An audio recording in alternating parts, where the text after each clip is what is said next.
Hello दोस्तों, नमस्कार। ये वीडियो का पर्पस ये है कि सीनियर सिटीजन के लिए स्मार्ट इन्वेस्टमेंट स्ट्रेटेजी जो होती है वो क्या हो सकती है। जैसे कि मार्केट में बहुत सारे स्ट्रेटेजीज अवेलेबल हैं जो फिक्स्ड रिटर्न देने की बात करते हैं, लेकिन मैंने म्यूचुअल फंड को लेके एक नया स्ट्रेटेजी बनाया है। मैं ये अपने मदर के लिए कर रहा हूँ। उनके लाइफ टाइम के पेंशन का मैं जुगाड़ निकाल रहा हूँ। तो ये जो वीडियो है इसमें आपको क्या देखने को मिलेगा। मैंने एग्जांपल लिया हुआ है 10 लाख रुपए का। हम वो 10 लाख रुपए को कैसे इन्वेस्ट करके टैक्स फ्री और मार्केट में अवेलेबल ऑप्शन से ज़्यादा अच्छा रिटर्न देने वाला स्कीम में जा सकें कम जोखिम के साथ, उसके ऊपर हम इस वीडियो में बात करेंगे। जैसे कि आप इधर देख सकते हैं, ये जो वीडियो का गोल है, इसका गोल है वेल्थ ग्रोथ है और कैपिटल सेफ्टी है।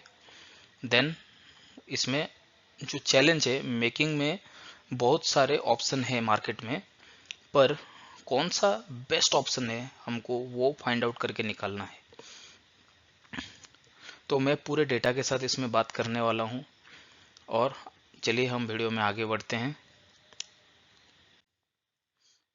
वीडियो में आगे बढ़ने से पहले मैं अपने बारे में बता देना चाहूँगा। मेरा नाम है शक्ति प्रसाद पंडा। मैं उड़ीसा से बिलोंग करता हूँ। पुणे में पिछले 4 साल से एक मैन्युफैक्चरिंग कंपनी में काम कर रहा हूँ, जॉब पे हूँ।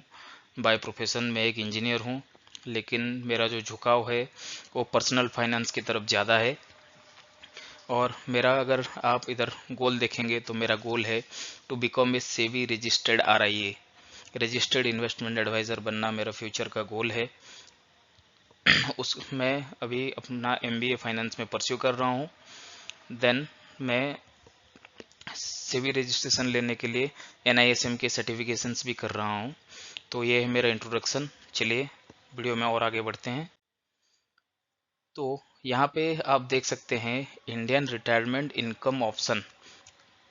अगर किसी के पास 10 लाख रुपए हैं और वो 60 साल के लगभग हो चुके हैं या उससे पहले भी, ये सारे ऑप्शन ज़्यादा करके 60 साल से चालू होते हैं।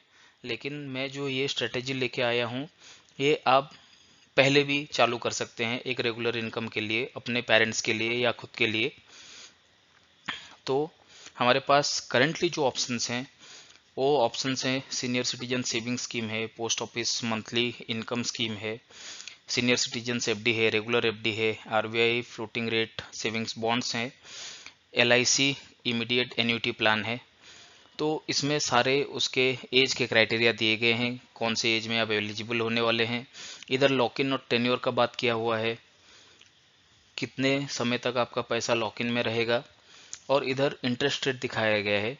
सबसे ज़्यादा इंटरेस्ट रेट 8.2% पर एनम सीनियर सिटीजन सेविंग स्कीम दे रहा है। इसमें आपको, अगर आप 10 लाख रुपए डालते हैं तो इसमें क्वार्टरली, आप मंथली 6,833 रुपये हर क्वार्टर में मिलते रहेंगे। 6,833 रुपये मंथली के हिसाब से। उसी हिसाब से बाकी सारे स्कीम के डिटेल्स मैंने यहाँ पे दिए गए हैं, दे दिया है। मंथली इनकम कोवेलेंट क्या होने वाला है, पे आउट का फ्रीक्वेंसी क्या होने वाला है, और टैक्स उसमें कितना लगने वाला है। आप जो पैसा उसमें से बनाएंगे एन्युटी के तौर पे या मंथली इनकम के तौर पे, तो उस पर क्या टैक्स लगने वाला है। लेकिन इसके अलावा मेरे पास और एक शानदार स्ट्रेटेजी है जो मैंने खुद ने बनाया हुआ है अपने मदर के लिए। चलिए आगे जाके उसको भी डिस्कस करते हैं, कंपेयर भी करेंगे इन सारे अवेलेबल फिक्स रिटर्न वाले स्कीम से वो कैसे बेहतर है। तो देखिए, मेरा जो स्ट्रेटेजी है बहुत सिंपल है। मेरे पास मान लीजिए 10 लाख रुपए है, मैंने एक 10 लाख रुपए का एग्जांपल लेके इधर चला हूँ। पहले वो 10 लाख को हम क्या करेंगे, 5 लाख लिक्विड फंड में डालेंगे, दूसरे भी 5 लाख लिक्विड फंड में डालेंगे। पहले स्टार्टिंग में लिक्विड फंड के लिए मैंने चूज किया है 5 लाख क्वांट लिक्विड फंड में, और पारंपरिक लिक्विड फंड में मैं 5 लाख करके दो जगह पे डिस्ट्रीब्यूट कर दिया।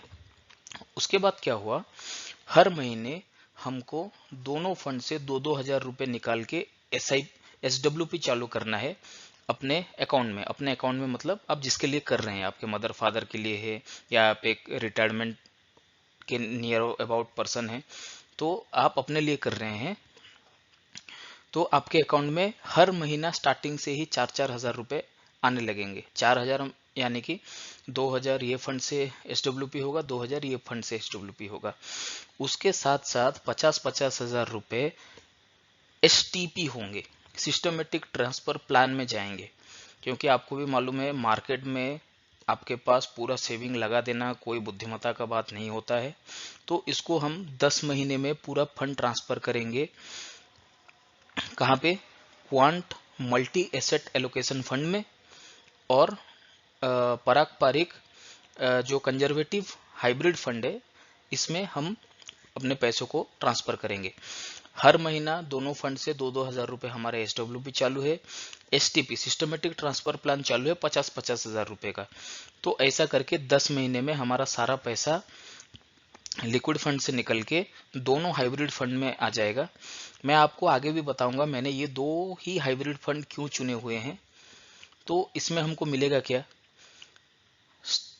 जो विड्रॉल चालू होगा वो 5,000 रुपये का हर महीना आपको एक पेंशन की तरह मिलता रहेगा आपके घर खर्ची के लिए।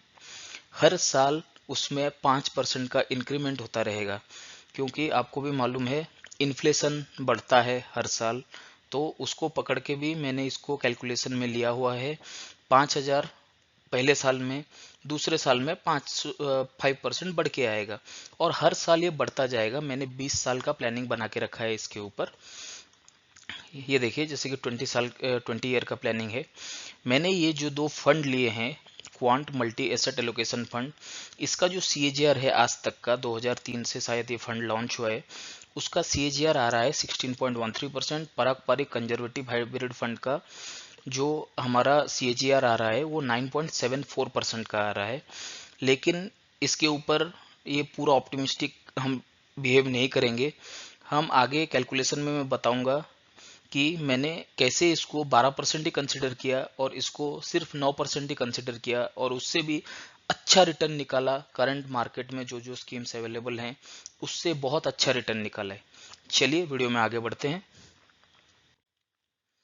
तो जो quant multi asset allocation fund है, तो इसका मोटा मोटी ये है, ये तो पूरा सारा डिटेल दे दिया है मैंने आपको, अगर पढ़ना है तो पढ़ सकते हैं। मैं मोटा मोटी बात आपको बता देता हूँ। ये जो फंड है इसका इन्वेस्टमेंट स्टाइल कैसा है? इक्विटी में 57% टू 58% ही इन्वेस्ट कर रहा है अभी।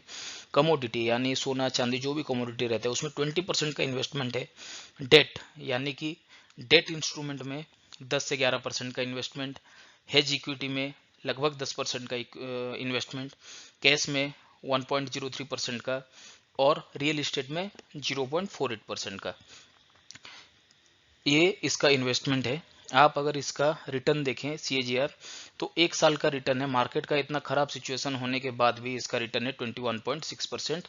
3 साल में 23.9%, 5 साल में 20.9%, और ऑल टाइम देखिए जब से फंड लॉन्च हुआ है सिंस इंसेप्शन से इसने 16.1% का रिटर्न दिया हुआ है। इसका आप बाकी सब सारी डिटेल्स यहाँ पे देख सकते हैं। इसका जो एक्सपेंस रेशियो है 1.15% है, ये थोड़ा सा हायर साइड में है। लेकिन क्वांट का ये जो मल्टी एसेट एलोकेशन फंड है काम भी उतने अच्छी तरह से कर रहा है आज के टाइम पे। आप ये वीडियो कितने साल बाद देखेंगे मुझे ये आइडिया नहीं है, मेरा चैनल नया है। तो आज के टाइम पे ये फंड बहुत अच्छा परफॉर्म कर रहा है अपने कैटेगरी एवरेज से। यहाँ पे देख सकते हैं कैटेगरी एवरेज, जहाँ पे इसने आउट परफॉर्म ही किया है अपने कैटेगरी एवरेज को। इसमें जो एग्जिट लोड है 1% का है। अगर आप 15 दिन के अंदर अंदर अपना पैसा यहाँ से विड्रॉल कर लेते हैं तो 1% का एग्जिट लोड लगेगा। बाकी जो इसके टैक्सेशन है नॉर्मल म्यूचुअल फंड की तरह है। शॉर्ट टर्म कैपिटल गेन पे 20% का अपफ्रंट टैक्स है, ओनली फॉर गेन के ऊपर, मूलधन के ऊपर नहीं है। जितना आपको प्रॉफिट हुआ होगा प्रॉफिट के ऊपर 20% का है। और जो LTCG है long term capital gains tax, वो 1 साल के बाद चालू होता है, वो 12.5% का है। 12.5% जब तक वो 1.5 लाख के ऊपर 1,25,000 के ऊपर ना चले जाए। इसमें 1,25,000 तक आपका टैक्स छूट है लॉन्ग टर्म कैपिटल गेन पे। उसके ऊपर जो भी आपका प्रॉफिट होगा 1,25,000 के ऊपर, उसमें 12.5% का टैक्स लग जाएगा। ठीक है, आगे बढ़ते हैं। हमारा दूसरा फंड पारंपरिक जो सबसे ज़्यादा सेफ्टी प्रोवाइड कर रहे हैं, तो पारंपरिक का भी वैसे देख लेते हैं। इसका देखिए डेट में लगभग 77% इन्वेस्टेड है, रियल इस्टेट में 10 से 11%, इक्विटी में 10%, कैश में 1.31%, हेज इक्विटी में 1.5%। तो ये जो है एक सीनियर सिटीजन के हिसाब से वो फंड को बहुत अच्छा स्टेबिलिटी प्रोवाइड करता है, यानी कि आपका पूरा पैसा मार्केट में नहीं घुसा हुआ है, डेट में मैक्सिमम पैसा आपका डेट में है। पहले वाला जो फंड था उसमें जो था 50% पैसा इक्विटी में गया हुआ था, इसमें इक्विटी में सिर्फ 10% पैसा है। तो ये जो दो फंड है इसका कॉम्बिनेशन मिलके बहुत लॉन्ग टर्म के लिए अच्छा रिटर्न देने वाला, not only in terms of good return in numbers, but ये आपके फंड को सेव रखेगा। क्योंकि मैं ये जो वीडियो बना रहा हूँ ज़्यादा करके सीनियर सिटीजन लोगों के लिए बना रहा हूँ। अगर आप सीनियर सिटीजन हैं या अपने मम्मी पापा के लिए ये स्ट्रैटेजी अपनाना चाहते हैं, तो मेरा रिस्पॉन्सिबिलिटी ये बनता है कि मैं आपको प्योर इक्विटी ना ही दूं, क्योंकि एज के साथ रिस्क बहुत कम लेना पड़ता है। आपका जब आप 60 ईयर के लगभग हो जाएंगे तो आपका रिस्क पोर्टफोलियो मतलब इतना अच्छा नहीं रहता है। आपको ज़्यादा करके डेट में पैसा आपका इन्वेस्ट रहना चाहिए। ये दोनों जो फंड मैंने लिए हुए हैं ये दोनों को परफेक्टली बैलेंस कर रहे हैं, यानी कि लगभग 40% पैसा हमारा इक्विटी में इन्वेस्टेड है और जो 60% 55 to 60% पैसा है ये हमारा debt, commodity, real estate, hedge fund में इन्वेस्टेड है। तो ये एक परफेक्ट मिक्सचर बन जाता है मेरे नज़र से, ठीक है। ये बाकी सारी चीज़ें हैं उसके, इसके जो एक्सपेंस रेशियो है सबसे कम है पारंपरिक के 0.30%, कैटेगरी एवरेज से बहुत कम है। ये परफॉर्म भी बहुत अच्छा किया है कैटेगरी एवरेज से, आप यहाँ पे उसके रिटर्न्स भी देख सकते हैं। एग्जिट लोड बहुत नॉमिनल से 1% लगता है अगर एक साल के पहले निकालते हैं। इसका जो टैक्सेशन है इसमें बात है, इसमें पहले वाले म्यूचुअल फंड की तरह एलटीसीजी एसटीसीजी नहीं लगता है। इसमें जो भी कैपिटल गेन होता है, जो भी आपको प्रॉफिट होता है, वो आप जैसे इनकम टैक्स फाइल करते हैं तो उसके अंदर ये जुड़ जाएगा, ठीक है। इसके ऊपर कुछ अलग से 20% या 12.5% देना नहीं पड़ेगा। इसके लिए टैक्स के मामले में ये फंड और सेफ्टी के मामले में ये फंड मैंने चुना हुआ है। पहले वाला जो क्वांट वाला फंड है वो आपके पोर्टफोलियो को अच्छा ग्रोथ प्रोवाइड करेगा। ये वाला पारंपरिक वाला फंड आपके पोर्टफोलियो को हेज करके बहुत अच्छा स्टेबिलिटी देगा लॉन्ग टाइम के लिए। आपका जो SWP है उसको बनाए रखेगा। आगे मैं बताऊंगा, पूरा कैलकुलेशन बताऊंगा 20 साल का जो मैंने किया हुआ है। चलिए, ये है स्टेप वन में इधर क्या लिखा हुआ है, 2000 रुपये का SWP चलेगा प्लस 50,000 रुपये का STP चलेगा 10 महीने के लिए। हमने पारंपरिक लिक्विड फंड में डाल दिए 5 lakh, quant liquid direct fund में डाल दिए 5 लाख। ये भी दोनों डेट कैटेगरी के फंड होते हैं। ये दोनों लिक्विड फंड में भी कोई भी तरह का LTCG STCG नहीं लगता है। ये जो टैक्सेशन होता है, आपका जो कैपिटल गेन हुआ होगा, यानी कि जो जितना भी प्रॉफिट हुआ होगा, प्रॉफिट आपके इनकम टैक्स स्लैब के हिसाब से रेट होगा, ठीक है। तो आगे बढ़ते हैं। मैंने इसका जो रिटर्न पकड़ा हुआ है पारंपरिक का 6.29%, और जो मंथली इसका रिटर्न आ जा रहा है 0.52% आ जा रहा है।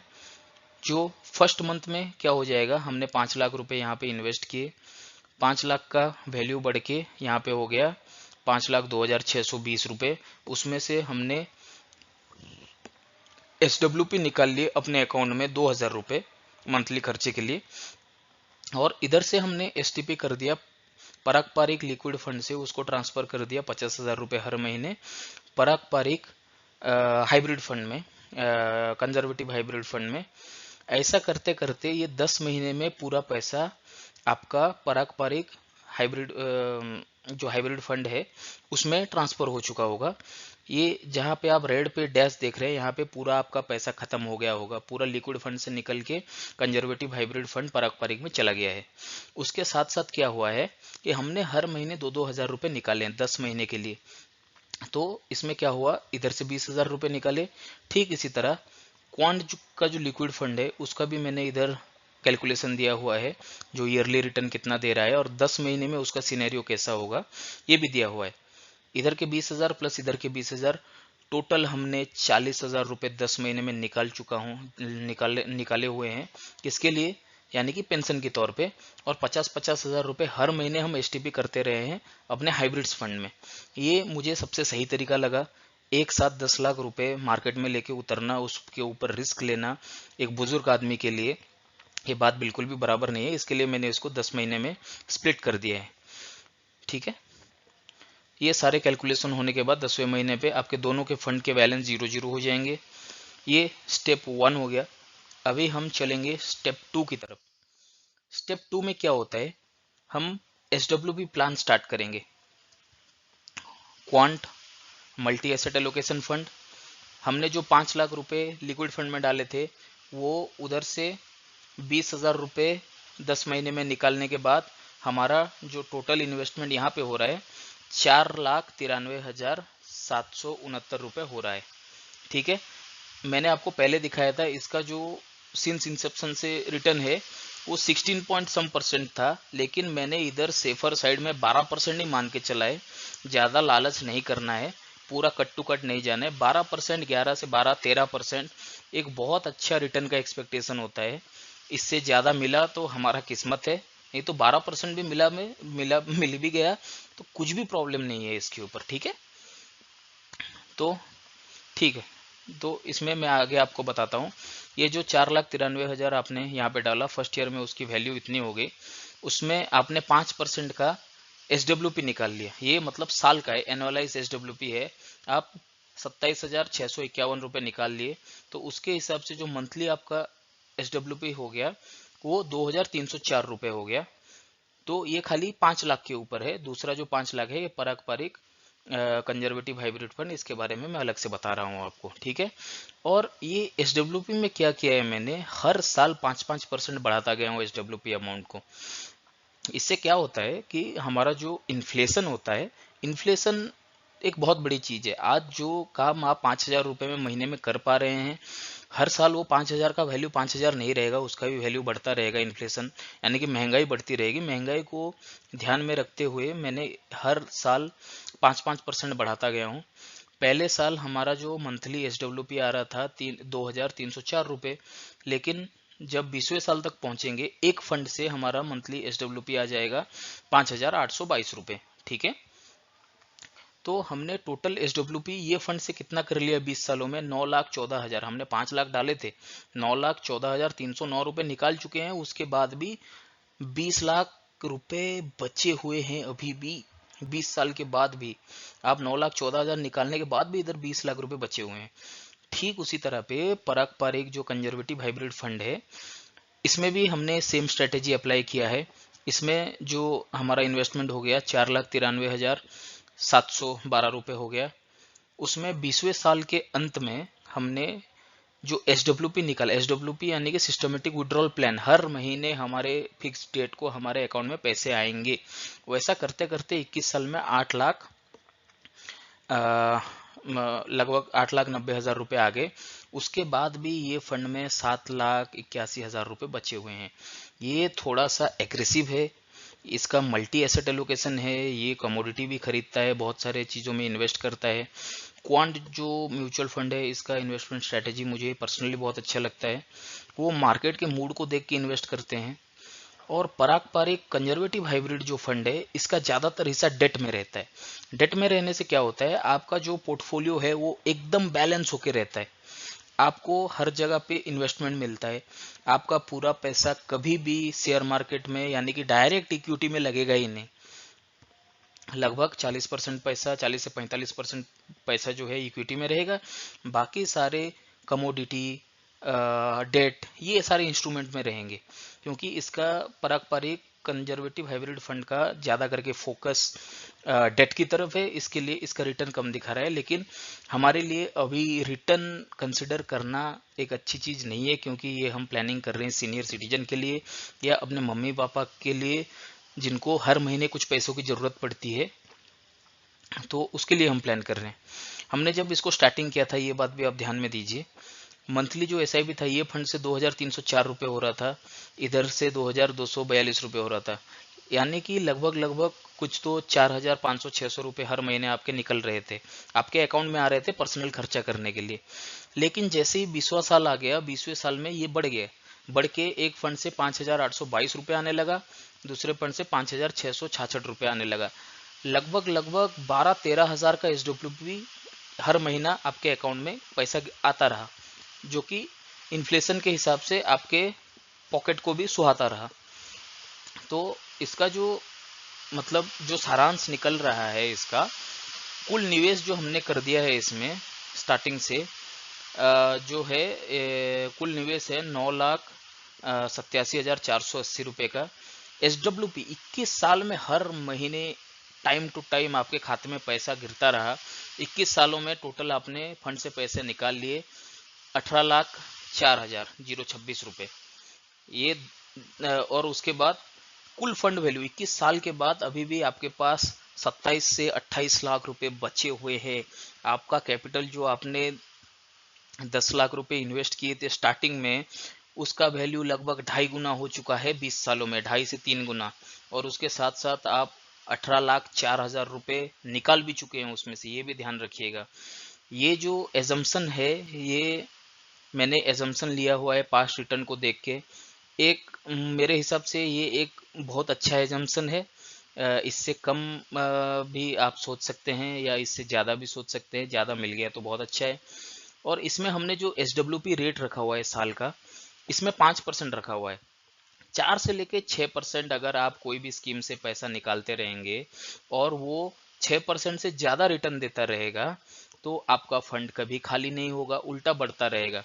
आप एफडी का अनुमान ले लीजिए। एफडी में आपको अगर सीनियर सिटीजन में 8% मिल रहा है, आप महीने के आप साल के 5% ही पैसा निकाल रहे हैं और 3% उधर ही छोड़ दे रहे हैं, तो क्या हो रहा है, एफडी का जो आपका वैल्यू है उसके साथ वो ऐड हो रहा है, उसके ऊपर और कंपाउंडिंग मिल रहा है आपको। ठीक है, तो ये मार्केट लिंक्ड प्लान है, सीनियर सिटीजन के लिए बनाया हुआ। चलिए आगे बढ़ते हैं इसके। देखिए, अभी जो है टैक्स का इम्पैक्ट, मैंने आपको बताया था टैक्स कैसे कैसे लगता है। यहाँ पे मैं पूरा आपको टैक्स के ऊपर पूरा ज्ञान देने वाला हूँ, ये कैसे टैक्स फ्री बनने वाला है, 1 रुपये आपको टैक्स देने की जरूरत नहीं पड़ेगी। ठीक है, पहला जो ईयर है जहाँ पे हमने दोनों फंड में 5-5 लाख रुपए डाले हुए थे लिक्विड फंड्स में। लिक्विड फंड डेट कैटेगरी के फंड्स हैं, उसमें टैक्स सेशन जो होता है वो आपके इनकम टैक्स स्लैब के हिसाब से होता है। यानी कि आपका अगर इनकम टैक्स स्लैब में आप आते हैं, कोई भी परसेंट में हो, मैं कुछ नहीं बात कर रहा हूँ, तो उसमें क्या होगा, आप इससे जितना भी प्रॉफिट कमाएंगे वो आपका जुड़ जाएगा इनकम टैक्स स्लैब में, और वो जो टैक्स कैलकुलेशन होगा इनकम टैक्स स्लैब के हिसाब से होगा, क्योंकि ये डेट कैटेगरी का फंड है। तो 10 महीना यहाँ पे चला गया, मुझे नहीं लगता। मैंने जो यहाँ पे एग्जांपल लिया हुआ था, आपको ये भी बताना भूल गया मैं, सीनियर सिटीजन एज 60 मेरे मम्मी के लिए मैंने लिया हुआ था। ठीक है, तो मेरी मम्मी की जो इनकम है वो एक हाउसवाइफ है, उनको हर महीने थोड़े बहुत पैसों की ज़रूरत पड़ती है, तो इसके लिए मैंने बेसिक सा प्लान बनाया था। उनका जो इनकम आता है लगभग 1.5 से 2 लाख रुपए एग्रीकल्चर से इनकम आता है, और एग्रीकल्चर का इनकम जो है इंडियन गवर्नमेंट के हिसाब से वो एकदम टैक्स फ्री रहता है। तो मेरी मम्मी टैक्स के स्लैब में आती ही नहीं है, तो उनको ये सब झंझट करना ही नहीं पड़ेगा। इससे जो भी हमारा पैसा आ जाएगा 30 से 35 हज़ार रुपये, एक जो 10 महीने में हमको गेन हो जाएंगे, इसके ऊपर जीरो टैक्स लग जाएगा। जो सेकेंड ईयर होगा, जो दूसरा ईयर होगा, हमारे अभी सारे पैसे जो हैं क्वांट मल्टी एसेट एलोकेशन में चले गए होंगे, और जो दूसरा फंड है पराग पारिक का जो हाइब्रिड फंड है उसमें चले गए होंगे। जो पराग पारिक का कंजर्वेटिव हाइब्रिड फंड है वो भी पहले वाले कैटेगरी में आता है, डेट कैटेगरी में, क्योंकि उसमें जो इन्वेस्टमेंट है इक्विटी में, इक्विटी यानी कि शेयर्स में 30% के नीचे रहता है, तो उसका भी टैक्सेशन वैसा ही है। वो आपके टैक्स के स्लैब के हिसाब से ही उसका जो कैपिटल गेन जितना भी बनेगा, जितना आपको प्रॉफिट होगा, वो आपके इनकम टैक्स में जुड़ के उसके ऊपर टैक्स लगेगा। लेकिन मेरा जो ये केस है, इसमें मेरे मम्मी टैक्स के स्लैब में आती ही नहीं है, इसलिए ये पूरा टैक्स फ्री हो जाता है। लेकिन जो पहला वाला फंड है, जो क्वांट का फंड है, क्वांट का जो फंड है मल्टी एसेट एलोकेशन, वो टैक्सेशन होता है short term capital gain STCG 20% पे, और लॉन्ग टर्म कैपिटल गेन 12.5%, 12.5%, उसमें भी 1,25,000 का एग्जाम्प्ट है। मैंने जैसे आपको विड्रॉल दिखाया हर साल का, कोई भी साल में वो फंड में हमने 1,25,000 से ज्यादा पैसे निकाले ही नहीं है, तो वो भी एकदम टैक्स फ्री बन गया। 21 साल के बाद मैंने एक लॉन्ग टर्म लेके चला है, क्योंकि आजकल जो है मेडिकल साइंस के ग्रोथ की वजह से लाइफ एक्सपेक्टेंसी बहुत बढ़ गई है। तो अगर आप 60 साल की उम्र में भी रिटायर्ड करते हैं तो आपके हाथ में एक 15 से 20 साल और रहते हैं जीने के लिए। अगर आप उसका प्लानिंग नहीं करेंगे, हर महीने कुछ ना कुछ पैसा आने का, खर्चा करने का प्लानिंग नहीं करेंगे, तो प्रॉब्लम हो सकता है, क्योंकि लाइफ एक्सपेक्टेंसी बहुत बढ़ चुकी है अभी, और महंगाई भी बहुत तेजी से बढ़ रही है। तो ये है पूरा मोटा मोटी टैक्स का कैलकुलेशन। मुझे लग रहा है कि ये मैंने थोड़ा आपके नॉलेज में कुछ तो इजाफा किया है, जो कि मार्केट में जितने भी फिक्स रिटर्न वाले प्लान है उससे कुछ तो बेहतर बताया है आपको। अगर फिक्स रिटर्न वाले प्लान में जाएंगे, आपको तो हर महीना, हर क्वार्टरली आपके इंटरेस्ट का पैसा आपके अकाउंट में गिरता रहेगा, वो बात एकदम सही है। स्टार्टिंग में जहाँ पे सीनियर सिटीजन का स्कीम 8.2% देता था, और हर महीने 6,200-300 रुपये कुछ आपके अकाउंट में आते थे, लेकिन मेरे वाले स्कीम में सिर्फ 4,500 रुपये ही आ रहे हैं। तो उसमें फ़र्क क्या है मैं बताता हूँ। आप जब वो स्कीम में रखेंगे, 5 साल के बाद जब वो स्कीम खत्म हो जाएगा, तो आपने जो 10 लाख डाले हुए हैं आपको वो 10 लाख मिल जाएंगे, लेकिन 5 साल के बाद उसके ऊपर जो भी आपका जो इन्फ्लेशन होगा, महंगाई बढ़ा होगा, उससे कुछ फायदा नहीं मिलेगा। 5 साल के बाद आप ध्यान रखिए, 10 लाख का चीज 10 लाख में नहीं मिलने वाला है। लेकिन मेरे ये जो प्लान है, इसमें इन्फ्लेशन को बीट कर रहा है मेरा ये प्लान। मैं आपको बताना चाहूँगा, मैं तो कोई रजिस्टर्ड, सेवी रजिस्टर्ड RIA हूँ नहीं, लेकिन बनने की प्रोसेस में हूँ। मैं एक मैन्युफैक्चरिंग इंजीनियर हूँ, लेकिन मेरा ज़्यादातर रुझान जो है वो फाइनेंस की तरफ है। तो आपको अगर वीडियो अच्छा लग रहा है तो प्लीज़ लाइक करिए, फॉलो करिए, सब्सक्राइब करिए, शेयर भी करिए। आपके अगर कोई सीनियर सिटीजन है या आप खुद के लिए भी करना चाहते हैं, ये जो प्लान है इसमें एज की कोई बाउंडेशन नहीं है। आप कम एज से भी चालू कर सकते हैं, हर महीने इसमें से इनकम ले सकते हैं। और ये जो 2 फंड मैंने चूज किए हैं, ये सेफ्टी की तरफ ज़्यादा लीन है, बकाए कि वो ज़्यादा से ज़्यादा आपको रिटर्न निकाल के दे। ठीक है, थैंक यू वेरी मच। आप मुझे सपोर्ट कर सकते हैं, प्लीज़ सब्सक्राइब करिए, मुझे मोटिवेशन मिलेगा ऐसे नए नए वीडियो बनाने के लिए। बहुत बहुत धन्यवाद आप लोगों का टाइम देने के लिए। भी मेरा पहला वीडियो है, तो मुझे कमेंट सेक्शन में बताइए कैसा बना है video. Thank you very much. मैं आगे आता रहूँगा अपने जर्नी के साथ और नए नए आइडियाज़ लेके।